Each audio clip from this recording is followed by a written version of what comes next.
Cumprimento a todos com a paz do Senhor Jesus. Sejam todos bem-vindos. Eu peço a você que abra a sua Bíblia, Atos dos Apóstolos, capítulo de número 4, verso de número 23, a penúltima mensagem da série Coração Avivado. Amém? Atos dos Apóstolos, capítulo de número 4, versos 23 a seguir.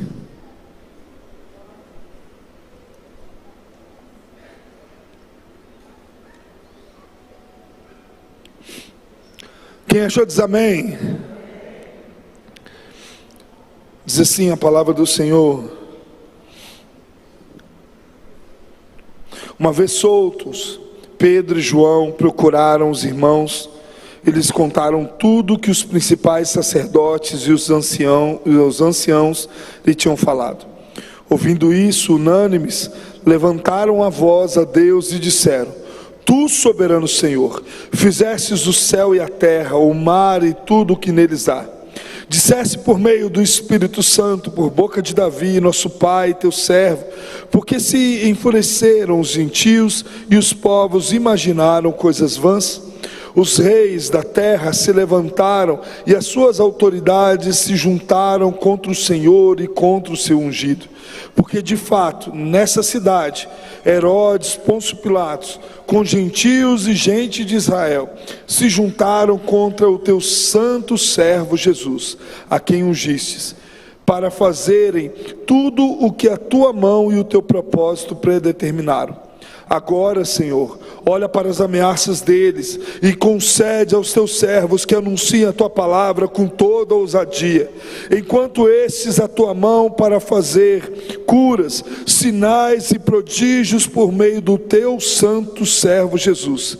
Tendo eles orado, tremeu o lugar onde estavam reunidos. Todos ficaram cheios do Espírito e com ousadia anunciavam a palavra de Deus. Amém. Ide por todo o mundo, pregai o evangelho a toda criatura. Aquele que crer e for batizado será salvo, porém aquele que não crer será condenado. Ide, fazei discípulos a todas as nações. Dois textos citados por pessoas diferentes, mas dois textos que trazem uma verdade muito profunda ao nosso coração. Da mesma forma que Jesus diz em toda a sua caminhada para as pessoas não pecarem, ele também nos traz uma ordenância, nos dizendo que nós precisamos ir por todo o mundo, pregar o evangelho a toda criatura. Isso é uma ordenança de Jesus. Jesus está nos dizendo, mas pregar a palavra de Deus não é algo tão simples como nós pensamos. Agradecemos a Deus por toda a liberdade que Ele ainda nos dá, de vivermos num país onde nós temos a oportunidade de falar a verdade sobre a palavra de Deus. Mas em toda a história das Escrituras, tanto da Bíblia, como também na história da igreja, nós vemos em cada versículo citado, em cada palavra pregada, um rastro de sangue, a começar por Jesus na cruz do Calvário, e depois por todos aqueles que antes profetizavam sobre o seu nome, e agora também por aqueles que viriam após ele. Pregar é uma tarefa árdua, é uma tarefa justamente para pessoas que têm o propósito e o coração extremamente avivado, cheio do Espírito Santo de Deus, que olham para viver uma vida com Jesus e entendem que eles não devem servir a Deus somente em determinados momentos, mas eles devem buscar a Deus e viver o propósito de Deus em todas as situações, de todas as formas, independente da circunstância. Ele deve cumprir aquilo que Deus o chamou a fazer, aquilo que Deus o pediu para fazer, ou melhor, aquilo que Deus o ordenou a fazer. A palavra do Senhor nos conta em diversos relatos históricos sobre a morte dos profetas, como Isaías, que havia sido cerrado ao meio. Após isso, a vinda de Jesus, quando Jesus, antes de vir, melhor dizendo, João Batista começa a preparar o caminho que viria anunciar o Salvador, que o Salvador viria anunciar. E a mensagem de João Batista era uma mensagem genuína, e a palavra que saía de sua boca, junto com todos os sinais e prodígios que o Espírito de Deus o conduzia a fazer, era uma palavra dura, mas que tirava as pessoas da sua zona de conforto. João Batista, independente se era rei, se era plebeu, se era humilde ou rico, ele dizia: raça de víboras, quem vos ensinou a fugir da ira de Deus? Arrependei-vos, porque é chegado a hora. Após a vinda de Jesus, Jesus começa o seu ministério. Em cada cura que ele fazia, em cada milagre que ele realizava, em cada mensagem que ele ensinava, ele dizia: arrependa-se, volte-se ao Senhor. Ele dizia: vai, não peques mais. Ele dizia, após os seus ensinamentos: aquele que ouve essas minhas palavras e as pratica, será comparado a um homem prudente que edificou a sua casa sobre a rocha. Mas ele também nos diz: aquele que ouve essas minhas palavras e não as pratica, será comparado a um homem tolo que colocou a sua casa, que firmou a sua casa sobre a areia, e as tempestades, as dificuldades da vida vieram sobre eles, e a sua casa veio como ruína. E lá no final do Sermão do Monte, ele ainda nos ensina, nos dizendo: e grande foi a sua ruína. Diante disso, após a vinda do Pentecostes, Deus enche através do Espírito de Deus aquelas pessoas e fazem com que eles pudessem continuar aquilo que era um propósito de Deus. Eles permanecem unidos por 50 dias, que vem da palavra Pentecostes, Pentas, 50, eles permanecem unidos, orando, buscando em comunhão, esperando o cumprimento da promessa de Joel. E ali naquele momento, Deus, através do Espírito Santo, enche aquele povo, e eles passam a pregar a palavra de Deus, anunciar o Evangelho de Deus. E ali as pessoas que estavam de várias línguas, com vários dialetos, passam a ouvir a mensagem do Evangelho, como se a sua língua materna, como se cada um falasse na sua própria língua. Era o poder de Deus trazendo ao ser humano aquilo que ele tem como bem mais precioso: o convencimento do Espírito Santo, a permanência numa vida cristã. E a palavra do Senhor em Atos 2 nos mostra que essa igreja vivia de uma forma unida, perseverante na oração, no ensino da palavra feito pelos apóstolos. Eles tinham tudo em comum e eles contavam com a simpatia de todos. Mas da mesma forma que Jesus havia chamado a atenção de toda uma nação por tudo aquilo que ele fazia, o Espírito Santo de Deus continua usando esses homens a fazer ainda mais prodígios e maravilhas, e a principalmente levar o Espírito Santo, ser instrumento do Espírito Santo a levar a mensagem do Evangelho àquelas pessoas. Diante disso, cada coração avivado entende que, na verdade, independente do que eles iriam viver, eles estavam prontos para cumprir o propósito do Senhor.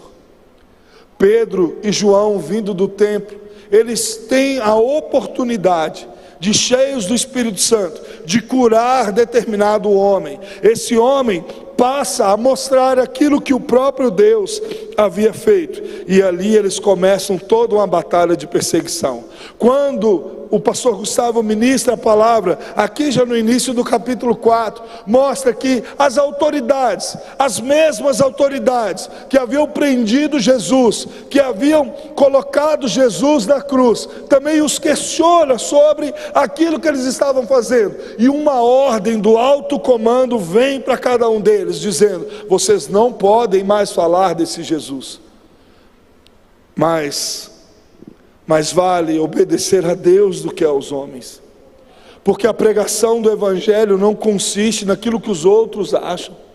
A pregação do Evangelho não consiste naquilo que os outros pensam, mas numa ordem dada por aquele que é Senhor dos senhores, aquele que é Rei dos reis. E quando eles são soltos, a perseguição só havia começado a acontecer. Eles se colocam em um propósito de oração.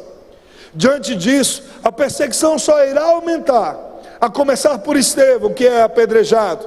Diante disso, cada um dos apóstolos é morto de uma forma diferente. Pedro crucificado de cabeça para baixo, Bartolomeu decapitado, André preso em praça pública. E a história de André é uma história tão fantástica, que quando ele estava já cheio de idade, a ir sendo preso, a ser crucificado, eles tentam negociar a soltura de André, e André diz: não, deixa cumprir o propósito. E o propósito não era simplesmente o findar de sua vida, que mesmo em cima do madeiro, André pregado no madeiro, ele continua pregando a cada pessoa que passava por sua frente: eu estou morrendo por causa de Jesus, e com ele me encontrarei daqui a pouco.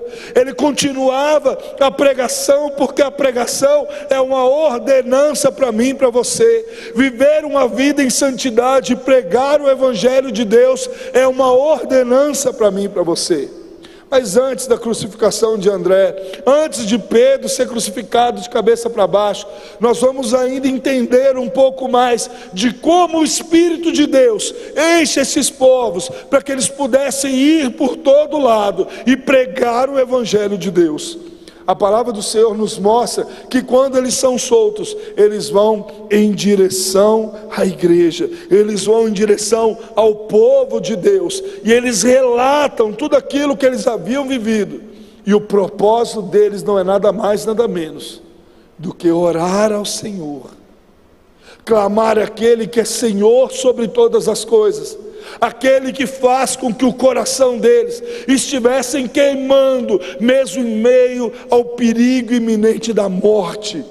Por isso ele nos diz no verso 23 em diante: uma vez solto, Pedro e João procuraram os irmãos e lhes contaram tudo o que os principais sacerdotes e os anciãos tinham falado. Ouvindo isso, unânimes, levantaram a voz a Deus e disseram: Tu, soberano Senhor, fizestes o céu e a terra, o mar e tudo que neles há.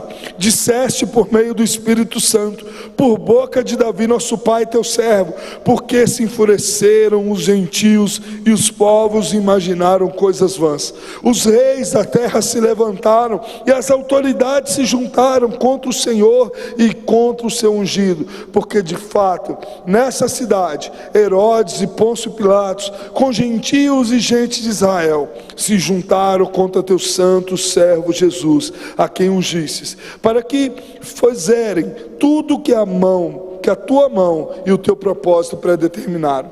A oração deles é uma oração sincera.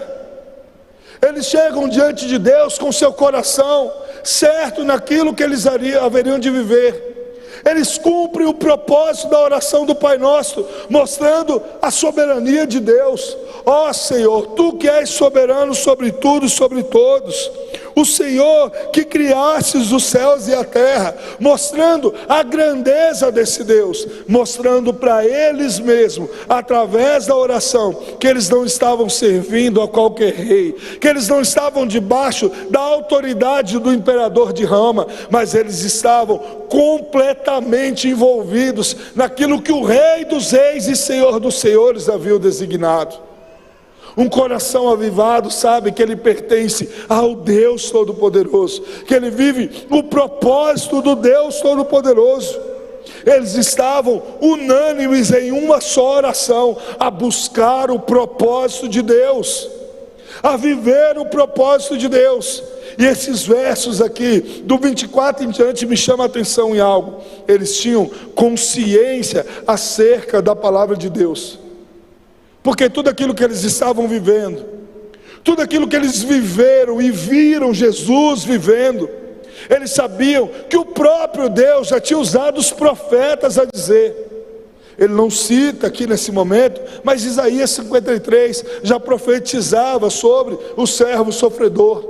A palavra do Senhor no verso 24 e 25 vai nos dizer de uma forma muito clara que os salmos contemplavam esse momento histórico da igreja, porque diante daquilo que era um grande avivamento, todas aquelas autoridades se levantariam contra a igreja do Senhor, para poder parar a igreja do Senhor, para poder calar a igreja do Senhor, dando ordens explícitas que não poderiam ser falado acerca de Jesus, mas do coração deles estavam totalmente voltados em buscar o propósito do Senhor.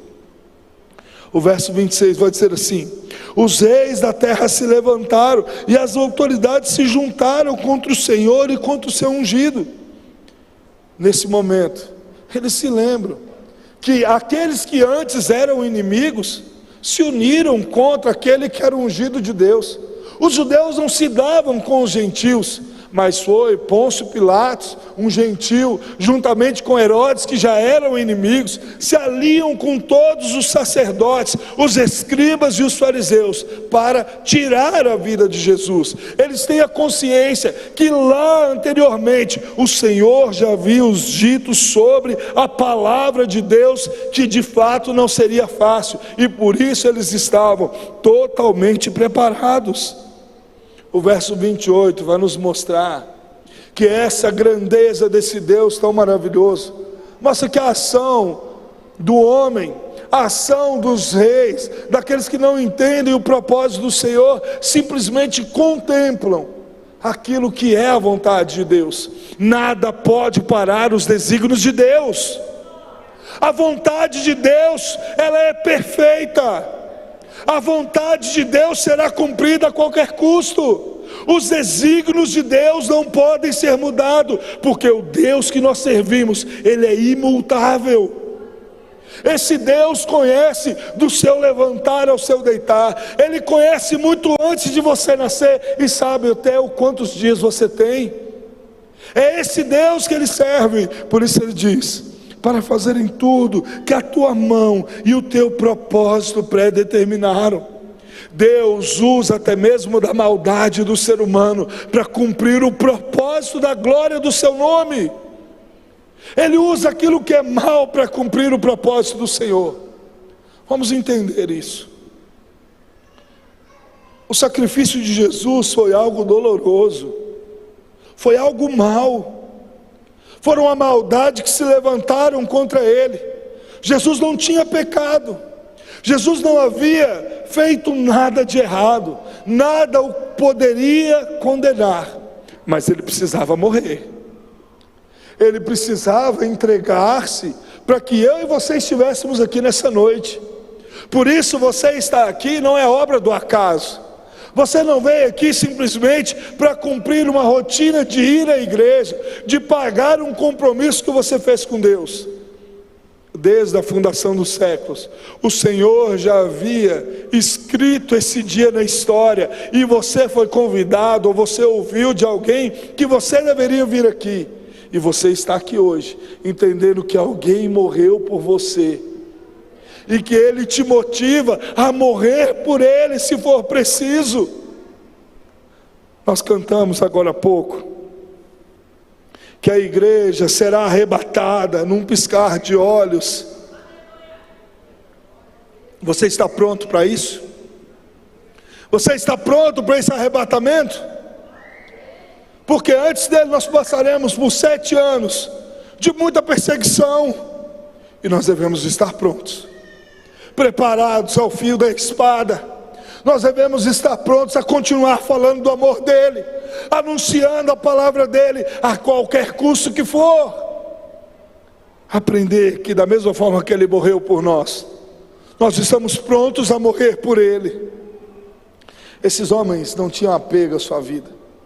Eles combatiam o bom combate, guardavam a carreira da fé, porque Deus haveria de ser glorificado sobre suas vidas, sobre suas atitudes. A esperança do coração deles não era se eles iriam comer ou beber no outro dia, se era simplesmente se eles iriam estar bem ou não. A esperança deles é que de fato o Senhor viesse os buscar e eles estivessem com o Senhor por toda a eternidade. Qual é a esperança do seu coração? Qual é a esperança do seu dia a dia? A sua esperança está naquilo que você vê ou naquilo que você não vê? Porque aquilo que você vê, meu irmão, é passageiro, mas aquilo que você não vê é eterno. Aquilo que você não vê é o que vai te conduzir todos os dias, é o que vai fazer seu coração queimar a uma vida de relacionamento com Ele. E essa vida de relacionamento nos mostra que as circunstâncias, o problema não nos faz retroceder, mas nos conduz a andar cada dia mais à frente.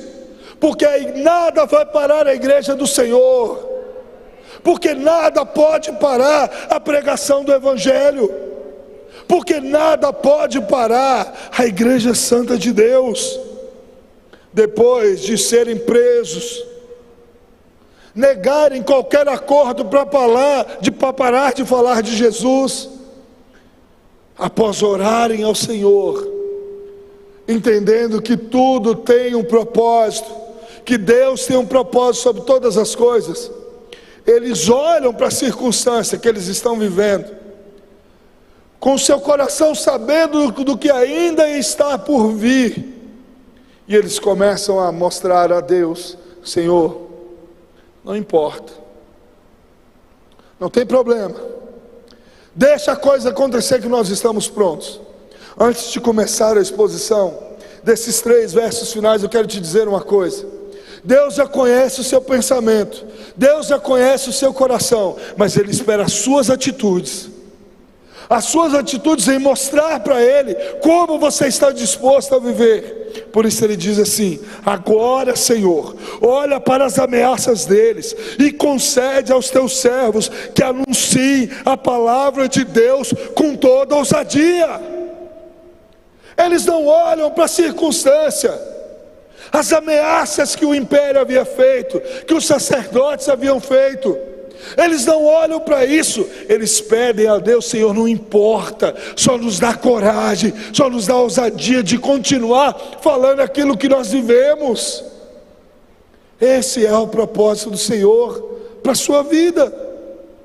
Olha para as ameaças deles e concede a cada um de nós, a mim, a você, ousadia para anunciar a tua palavra.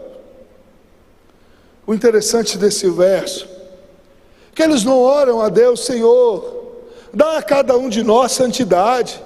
Eles não oram a Deus pedindo ao Senhor: Senhor, nos dá domínio próprio. Eles não oram a Deus de nada disso, porque eles já estavam cheios de Deus. E eu não estou dizendo que orar isso é errado, eu estou dizendo que eles já estavam prontos, eles já estavam vivendo, eles já estavam calejados, e eles estavam querendo cumprir o propósito de Deus. Por isso eles pedem a Deus ousadia para levar a palavra de Deus.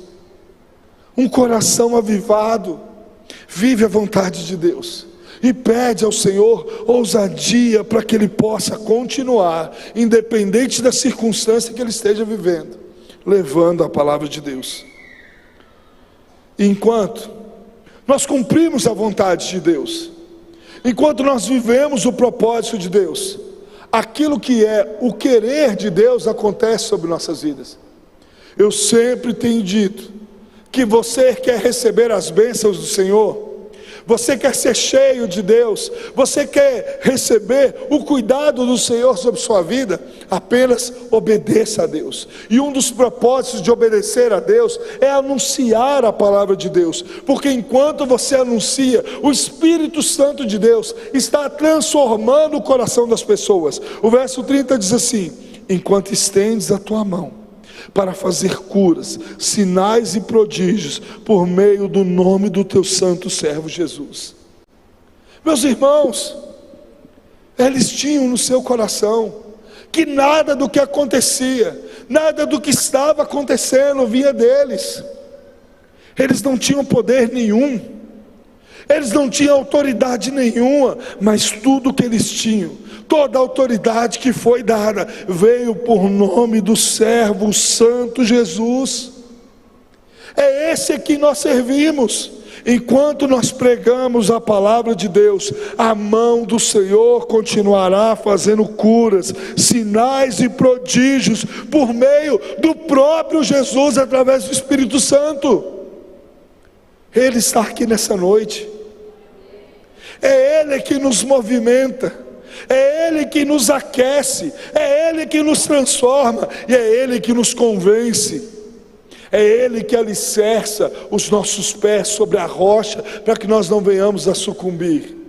E o sinal da resposta de Deus, para a sinceridade do coração daqueles homens, para a coragem do coração daqueles homens, era que, tendo eles orado, tremeu-se o lugar onde estavam reunidos, todos ficaram cheios do Espírito Santo, e com ousadia anunciavam a palavra de Deus. Esse era o propósito deles, anunciar a palavra de Deus. E eu quero te chamar à reflexão. Se anunciar essa palavra é uma ordenança de Jesus para nossas vidas, se viver esse propósito é uma ordenança de Jesus, se cada um de nós começarmos a fazer esse anúncio a uma pessoa sequer, quantos bancos estariam cheios aqui nessa noite? Será que nós não estaríamos fazendo 2, 3 cultos? Porque o Espírito Santo de Deus tem te chamado a isso. O avivamento vem chegando, o avivamento vem acontecendo, e você precisa estar preparado, anunciando o Evangelho de Deus, falando do amor de Deus, mostrando que você recebeu algo do Senhor, que você jamais poderia ter em suas mãos, que um homem puro, santo, limpo, sem pecados, simplesmente morreu para que você tivesse vida, para que você pudesse ter condições de estar aqui nessa noite. Se não fosse por esse Jesus, você não estaria aqui. Nós já estávamos todos mortos por nossos pecados e delitos. Por isso nós precisamos clamar ao Senhor com seriedade em oração, sabendo que esse Senhor, Ele criou os céus e a terra, e Ele está pronto a nos ajudar a viver o propósito do reino. E o que nós precisamos é orar a Ele, pedir a Ele nada mais nada menos que ousadia, coragem e intrepidez a levar a palavra do Senhor a outras pessoas. Eu quero encerrar dizendo para você uma coisa. Esses homens e mulheres estavam buscando a Deus coragem, porque eles sabiam que iriam enfrentar a espada, eles sabiam que eles iriam ser presos, eles sabiam de tudo aquilo que eles iriam passar e viver. Mas o que nos impede hoje? O que tem te impedido de viver e anunciar o Senhor? De falar do amor de Deus a outras pessoas? O que é que tem te impedido? Hoje nós ainda não temos a espada. Hoje nós ainda não temos os açoites. Hoje nós ainda não temos a prisão. Às vezes o que nós temos é a nossa timidez. Às vezes o que nós temos é o nosso pouco caso com aquilo que nós recebemos. E o que nós precisamos é nos encher de Deus, para que o nosso coração esteja extremamente avivado, para que nós possamos olhar para cada pessoa que não conhece Jesus e dizer a elas: eu preciso te mostrar algo que eu receber um dia, eu preciso te mostrar um amigo ainda maior, que pode transformar a sua vida assim como ele transformou a minha. Você quer viver o seu pecado, não tem problema, mas eu quero te mostrar algo acima de todas as coisas, de alguém que morreu por nós. E o Senhor irá tremer todas as circunstâncias que nós iremos passar, e nós estaremos cheios do Espírito Santo, e com ousadia nós anunciaremos a palavra de Deus. Se vista desse propósito, saia da sua zona de conforto e se torne indignado quando você vê alguém padecendo sem Jesus. Olhe para as pessoas com olhar de misericórdia e anuncie a palavra de Deus. Porque um coração cheio, um coração avivado, ele vive Jesus não somente por partes, mas ele vive Jesus de forma completa. Se coloque de pé em nome de Jesus.